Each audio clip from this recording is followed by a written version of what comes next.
Doc, ang dami nating natutunan dito. Oo nga, Dok. Sana next time, mas marami na tayong mga doktor dito. Di bale, babanggitin ko yan kay Carlos. Next year ako din. Magpapadala ako ng mga doktor na galing Apex. Kasama ka dun, Zoe. Okay lang, Dad. Kahit wag na po. Ayaw mo? Hindi naman po. What I'm saying is, baka lang may mas deserving na pumunta dito kaysa sa akin. Bibili lang ako ng coffee. Do you guys want coffee? Sure. Kung pwede. Sama na kita, Zoe.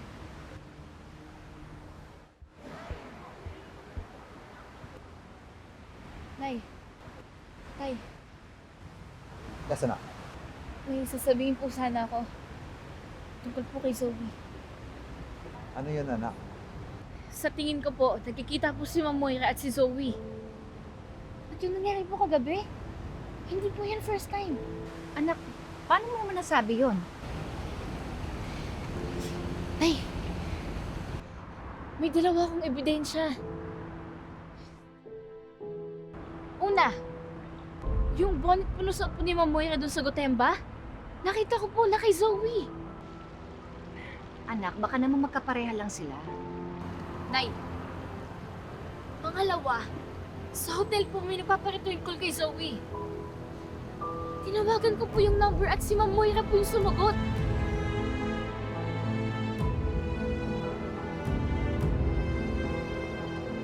Nay, Tay,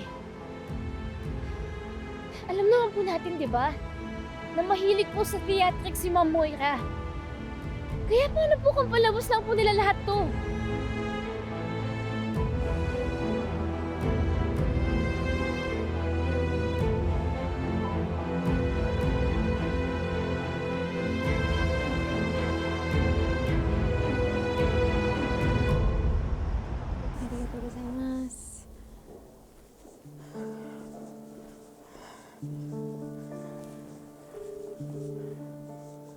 Hello?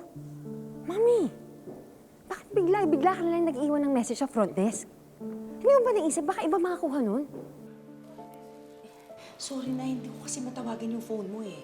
And besides, this is an emergency. Anong emergency? Bakit may sakit ka pa rin? No. I feel so much better because of your meds. Thank you. Ay, anong emergency to? May mga papeles na ako. May bagong identity na ako, Zoe. Makakasibat na ako ng Japan. Ba't hindi ka nagsasalita? Aren't you happy for me? Kailan ang alis mo? Bukas na yung flight ko, Zoe. Bukas na. Hindi ka man lang ba makikipagkita sa akin? Kahit for one last time? Sige. Bukas, bago ako lumipad, magkita tayo.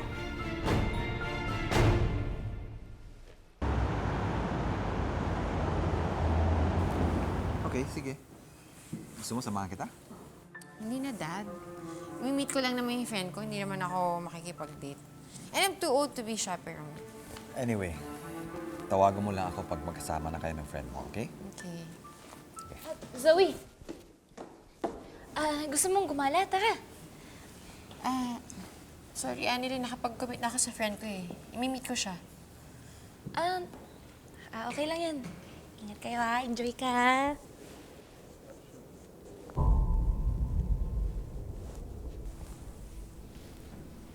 Bakit may payakap-yakap ka pa? Wala. Masaya lang ako na magkakasama tayo dito sa Japan. Di ba, Tay? Sige na, I have to go. Bye. Ingat ka ha.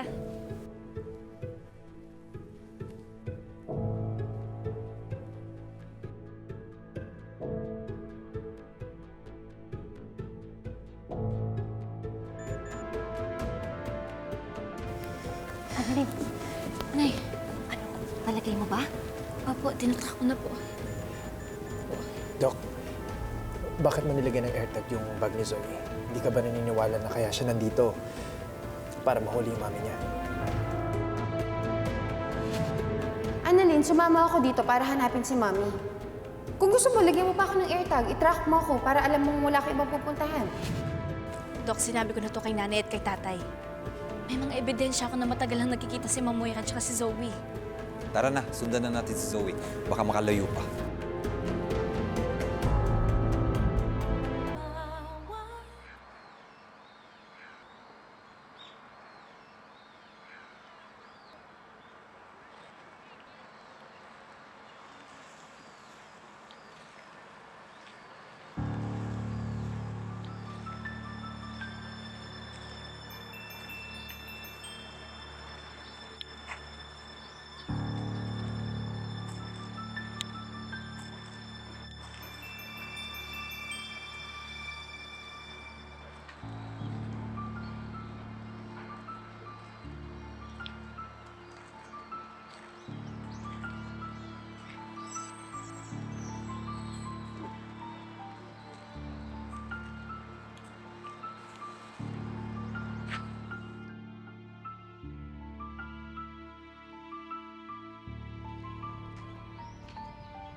Mami.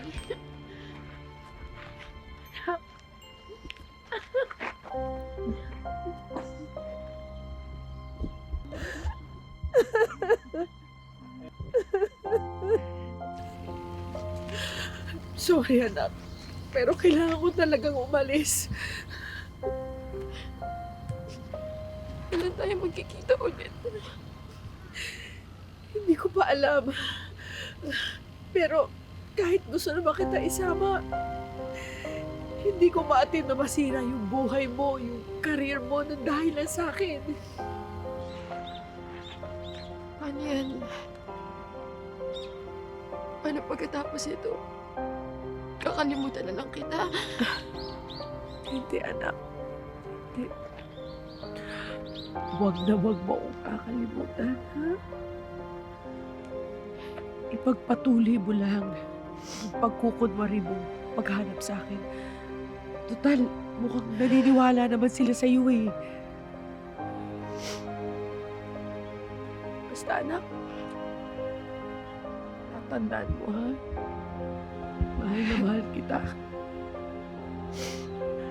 At wala akong pinagsisisihan dahil lahat ng ginawa ko para sa'yo.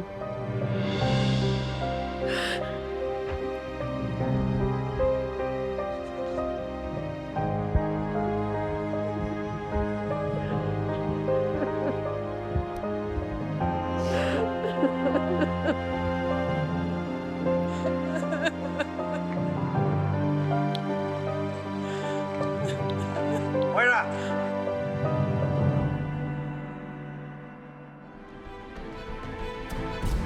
This is the end of the line. Don't make it harder than it is. May kasama kaming mga pulis. Sumuko ka na!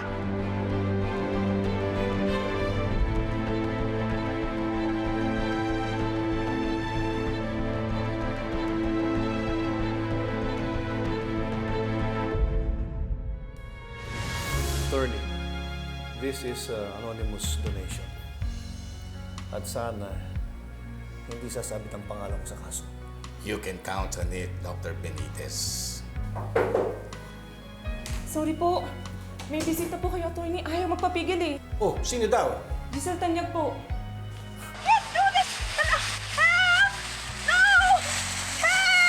Ma'am Giselle, may good news po ako sa inyo. Hawak na po ng mga pulis si Moira. Nahuli na po namin siya. Those handcuffs really suit you, Moira. In a few moments, your hands will be caressing the cold bars of a prison cell! Hindi ako nasisindak sa mga sampal mo, Giselle.